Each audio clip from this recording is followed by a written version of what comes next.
प्रदर्शन करते। तर माझं भाषण नव्हतं। नमस्कार। शिवनिश्चल सेवा ट्रस्टच्या कार्यक्रमाला येताना आम्हाला सगळ्यांना मनापासून आनंद होतो। आवर्जून उपस्थित राहिलेले आदरणीय पवारसाहेब, जयंतराव, माझे दोन्ही सहकारी निलेश भाऊ, भास्कर भाऊ, त्याबरोबर ज्यांचा कौतुक सोहळा आज होतो असे विलास बडे, दादासाहेब सूर्यवंशी, जितेंद्र आहेत, प्राचार्य जितेंद्र आहेत, व्यासपीठावरील सर्वच मान्यवर उपस्थित बंधू भगिनी। तर मला आणि आदरणीय पवारसाहेबांना पुण्याला जायचं आहे, त्याच्यामुळे मी आज आपला फार वेळ घेणार नाही। माझं भाषण नव्हतंच, मी आपला मधला बॅट्समॅन असतो ना तसं आहे माझा। पण आज अनाथांचा नाथ, खरं तर मी ते विचार करत होते की सिंधुताईंना सपकाळानंतर महाराष्ट्रात असं उत्तम काम करणारे यशवंत गोस्वामी आहेत, त्याच्यामुळे त्यांचा कौतुक सोहळा करण्याची संधी आम्हाला मिळाली आहे। खरं तर आमचं भाग्य, आणि जयंतरावांनी खरं तर हा हिरा शोधला आणि संघटनेतही आम्ही एकत्र काम करतो, हे आमचं भाग्य की अशा व्यक्तीबरोबर आम्हाला काम करायची संधी मिळाली। आदरणीय पवारसाहेबांनी आज निलेश लंकेंना हात धरून सांगितलं की तुझं कोविडमधलं काम सांग। निलेश भाऊ आमचं भरभरून कौतुक करत होते।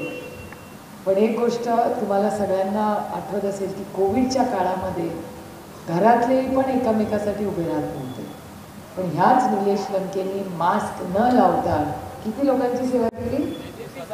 33 आणि किती दिवस?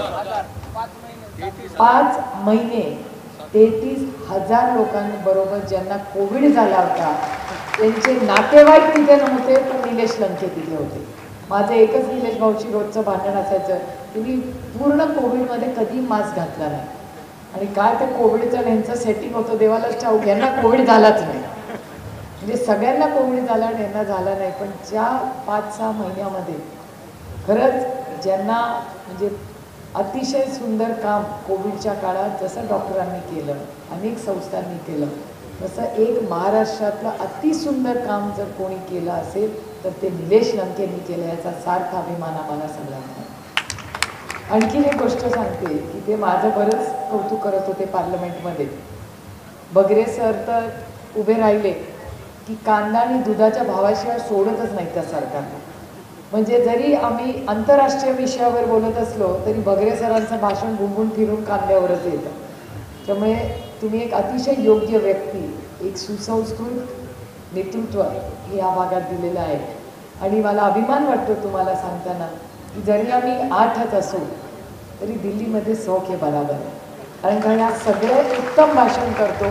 कधीही म्हणजे हाऊस चालू असताना आदरणीय पवारसाहेबांचं आम्हाला शिकवण आहे की कधीही कितीही टोकाची भूमिका कोणी घेतली तरी हाऊस पार्लमेंट बंद नाही पाडायचं चर्चेसाठी। आम्ही कधीही बंद पाडत नाही, घोषणा देत नाही, आणि हे करत असताना कधी कधी निलेश लंकेंना आवरावर लागतं, ते तडतड जातात, मला म्हणायला लागतं नाही नाही आपल्या पक्षात असं चालत नाही।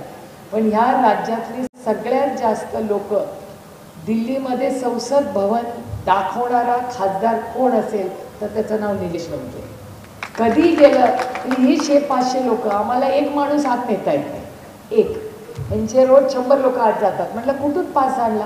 ते काळजी करू नका ते, आणि त्याच एंट्रन्समध्ये फिरत असतात जिथे प्रधानमंत्र्यांची एंट्री एक्झिट आहे ना त्याच्या शेजारच्या गॅटमध्ये निलेश लंके आणि त्यांच्या पाहुण्यांची असते, आणि त्यांचे पाहुणे आले की आम्ही बाजूला होतो का हे 100 लोक येतात, सगळ्यांचा पास 20, आणि तो नेहमी पोलीसवाला जो असतो ना, पोलीसवाला तुमच्यासाठी पण सांगते, तो कसं काय नगरचा असतो देवालाच ठाऊक, ते मला अजून कळलेलं नाही। मी बारामती लोकसभा मतदारसंघामुळे 18 वर्ष खासदार आहे, पण मला बारामतीचा पोलीस दिल्लीत नाही भेटला, पण नगरचा ह्यांच्याबरोबर रोज असतो, कसा येतो कुठून येतो पांडुरंगाची इच्छा बाई द्या। पण त्याच्यामुळे आम्ही सगळ्यांनी एक 8 जणांचा आमचा जो ग्रुप आहे लोकसभेत, हे महाराष्ट्राचा खरं तर आशीर्वाद आहे की आम्हाला काम करायची संधी तुम्ही दिली, आणि सगळेच विरोधी पक्ष म्हणजे जरी आम्ही विरोधात असलो तर सत्तेतले सगळेच जे मंत्री आहेत, आमचं खरंच काम अडत नाही दिल्लीमध्ये। गल्लीत अडतं पण दिल्लीत आमच्या सगळ्यांचंच चालतं, माझं एकटीचं चालत नाही, ह्यांची पण मोठी ताकद आहे। आपलं ते कधी कधी त्या दिवशी आज आमचे बाप्पा इकडे नाही आहेत, पण बाकी सगळी घाबरत असतील होम मिनिस्टरकडे जायला आतमध्ये, पण आमच्या कधी निलेश लंकेचं काम असलं तर निलेश म्हणतो चला बाप्पा आपण जाऊन जरा होम मिनिस्टरला भेटून येऊ. ती जातात येतात, मी फोटोवर बघते म्हणाले तुम्ही होम मिनिस्टरला भेटला. म्हणले हो ताई असंच गेलो, अमित शहाजी बसले होते, आम्ही म्हटलं चहा पिऊन गेली. अहो म्हटलं होम मिनिस्टर आहे, चहा प्यायला कुठे जातात. पण कारण का हे कधी चुकीची कामं घेऊन जात नाहीत आणि मतदारसंघाची संवेदनशीलपणे कामं नेणारे हे सगळे आपले जे सहकारी आहेत. माझं भाग्य की मला त्यांच्याबरोबर काम करायची संधी मिळाली आणि जयंतरावच्या नेतृत्वाखाली त्यावेळेस अतिशय चांगला निर्णय महाराष्ट्राने घेतला आणि सगळेच आमचे काँग्रेस असेल किंवा शिवसेनेचे आमचे सगळे सहकारी असतील यांचं अतिशय उत्तम काम आम्ही महाराष्ट्राचं करायला बघतो. पण त्याचबरोबर मी चिवटेजींबद्दल पण चांगलं बोलणार आहे, कारण का जरी ते त्या बाकावर असले तरी त्यांचं आमच्यावर थोडं लक्ष असतं. थोडं वाढवलं तरी चालेल, पण खरंच ही गोष्ट मान्य केलीच पाहिजे की शिंदेसाहेब म्हणजे मी जरी विरोधात आम्ही एकामेकाचे असलो, आमचे टोकाचे मतभेद आहेत पण आमचे मनभेद नाही. आणि अनेक वेळा आमची मदत करताना आरोग्याच्या बाबतीत त्यांनी खरंच या दोघांनी कधीही आमच्याकडे विरोधक म्हणून पाहिलं नाही, माणुसकीच्या नात्याने पाहिलं. त्याच्यामुळे आज श्रीकांत शिंदे फाउंडेशन मी पण अशी झाले. पण खरं त्यांची ही मदत आम्हाला सगळ्यांनाच होत असते. शिंदेसाहेब मुख्यमंत्री असतानाही आम्हाला मदत केली. आम्ही त्यांच्यावर टीका करत राहिलो फील्डवर, पण ते आमच्या मतदारसंघातल्या गरीब कष्ट करणाऱ्यांना मदत करत राहिले. त्याबद्दल मी खरंच जे चांगलं आहे ते चांगलं म्हणलंच पाहिजे. आमची लढाई राजकीय चालू राहील, पण तरी हा सामाजिक भागात ही महाराष्ट्राची संस्कृती आहे की आमचे कितीही मतभेद असले तरी आम्ही राजकारणात मतभेद आणण्याचा प्रयत्न करत नाही. आणि हीच कैलासाची यशवंतराव चव्हाणांची संस्कृती आणि वारसा आणि विचार जो आदरणीय पवारसाहेब पुढे चालवत आहेत तो पुढे न्यायचा एक प्रांजळ आणि छोटासा प्रयत्न आम्ही सगळे करतो आहे. आज एक अतिशय उत्तम कार्यक्रमाला येण्याचा योग आला, त्यामुळे यशवंत भाऊ तुम्ही आणि तुमच्या सगळ्या टीमचं मी मनापासून आभार मानते आणि कौतुक करते. आणि असंच चांगलं काम निलेश भाऊ म्हणले आणि भास्कर सर म्हणले बगरे सर तसं की दिल्लीतही काही असं असेल जरूर आम्हाला सांगा, तुमच्या हक्काचे आम्ही आहोत.